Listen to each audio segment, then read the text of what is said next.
ದರ್ಶನ್ ಜಾಮೀನು ಅರ್ಜಿ ವಿಚಾರಣೆ ಆಗ್ತಾ ಇತ್ತು. ಅದರ ನೇರ ಪ್ರಸಾರ ಏನೇನಾಗ್ತಿದೆ, ವಾದ ಪ್ರತಿವಾದ, ಇದರ ಬಗ್ಗೆ ಮಾಹಿತಿಯನ್ನು ಕೊಡ್ತಾ ಇದ್ವಿ. ಈಗ ಜೂನ್ 10ರಂದು A15, A16, 17 ಆರೋಪಿಗಳು ಸರೆಂಡರ್ ಆದರು. A14 ಇವರೆಲ್ಲರನ್ನೂ ಕೂಡ ಡ್ರಾಪ್ ಮಾಡಿ ಹೊರಟೋದ. ನಂತರ ಘಟನೆ ಬಗ್ಗೆ ಆರೋಪಿಗಳು ಬಾಯ್ಬಿಟ್ರು. ಈ ತರ ಆಗಿದೆ ಅಂತ ಘಟನೆ ಬಗ್ಗೆ ಆರೋಪಿಗಳು ಬಾಯ್ಬಿಡ್ತಾರೆ. A4 ಕರೆತಂದು ವಿಚಾರಣೆ ನಡೆಸಿದಾಗ ಘಟನೆ ಬಗ್ಗೆ ಬಾಯ್ಬಿಟ್ಟ. ಕಂಪ್ಲೇಂಟ್ ಏನಾಯ್ತು ಅಂತ ಹೈಕೋರ್ಟ್ ನಲ್ಲಿ SPP ಪ್ರಸನ್ನ ಕುಮಾರ್ ಏನೇನಾಯ್ತು ಅನ್ನೋದ್ರ ಬಗ್ಗೆ ವಿವರಿಸ್ತಾ ಇದ್ದಾರೆ. ಈಗ ಜೂನ್ 10ರಂದು A15, A16, A17 ಬಂದು ಅಲ್ಲಿ ಸರೆಂಡರ್ ಆಗ್ತಾರೆ. ಈ ತರ ಈ ಬಾಡಿಯನ್ನು ತಂದು ಬಿಸಾಡಿದ ಮೇಲೆ, ಆ ಬಾಡಿ ಸಿಕ್ಕ ಮೇಲೆ ಅಲ್ಲಿ ಅವರು ಸರೆಂಡರ್ ಆಗಿದ್ದಾರೆ. ಜೊತೆಗೆ ಇವ್ರನ್ನ ತಂದು ಡ್ರಾಪ್ ಮಾಡಿರುವಂಥದ್ರ ಬಗ್ಗೆ ತಿಳಿಸಲಾಗ್ತಿದೆ. ಹಾಗೆ ಆರೋಪಿಗಳ ಬಳಿಯಿಂದ ದರ್ಶನ್ ಹಣ ರಿಕವರಿ ಮಾಡಲಾಗಿದೆ ಅನ್ನೋದನ್ನು ಕೂಡ ಈಗ ಪೊಲೀಸರ ಪರ SPP ಪ್ರಸನ್ನ ಕುಮಾರ್ ಈಗ ವಾದ ಮಂಡಿಸ್ತಾ ಇದ್ದಾರೆ. ಜೂನ್ 10ನೇ ತಾರೀಕು 2024 A15, A16, A17 ಆರೋಪಿಗಳು ಸರೆಂಡರ್ ಆದರು. ಅಂದರೆ ಆಗ ಸರೆಂಡರ್ ಆದಾಗ ಏನು ಇವರು ದರ್ಶನ್ ಅವರೆಲ್ಲ ಇನ್ವಾಲ್ವ್ ಆಗಿರೋ ಬಗ್ಗೆ ಏನು ಕೂಡ ಅವ್ರು ಹೇಳಿಲ್ಲ. A14 ಇವರೆಲ್ಲರನ್ನೂ ಕೂಡ ಡ್ರಾಪ್ ಮಾಡಿ ಹೊರಟೋದ.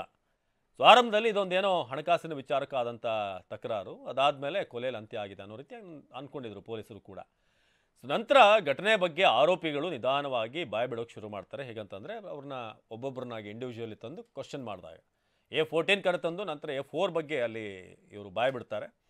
ಸೊ ಆಗ ಗೊತ್ತಾಗುತ್ತೆ ಘಟನೆ ಬಗ್ಗೆ ಬಾಯ್ಬಿಡೋಕೆ ಶುರು ಮಾಡ್ತಾರೆ ಅಂತ ಈಗ ತಿಳಿಸಲಾಗ್ತಾ ಹೋಗುತ್ತೆ. ಈಗ ಸೊ ಆರೋಪಿಗಳ ಬಟ್ಟೆ, ಶೂಗಳಲ್ಲಿ ರೇಣುಕಾಸ್ವಾಮಿ ಏನು ರಕ್ತದ ಕಲೆ ಪತ್ತೆ ಆಗಿದೆ.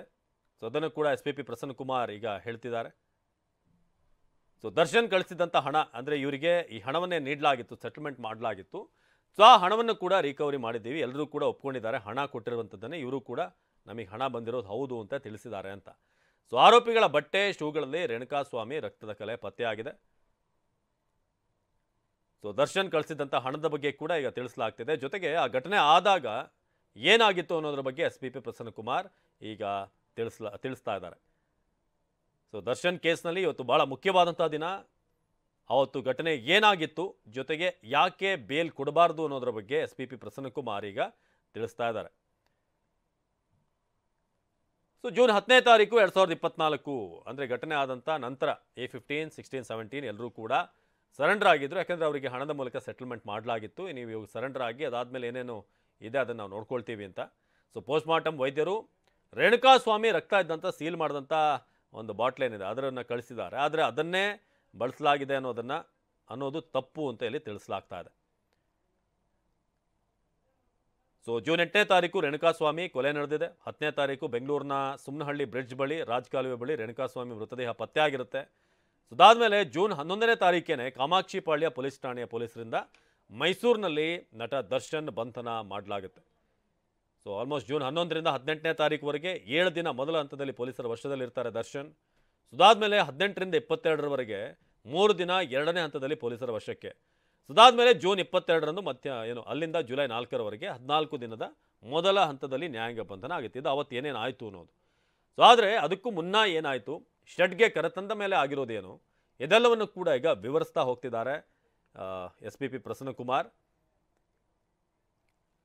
ಸೊ ದರ್ಶನ್ ಪರ ವಕೀಲರ ವಾದ ಉಲ್ಲೇಖಿಸಿ SPP ವಾದ ಮಂಡನೆ ಮಾಡ್ತಿದ್ದಾರೆ.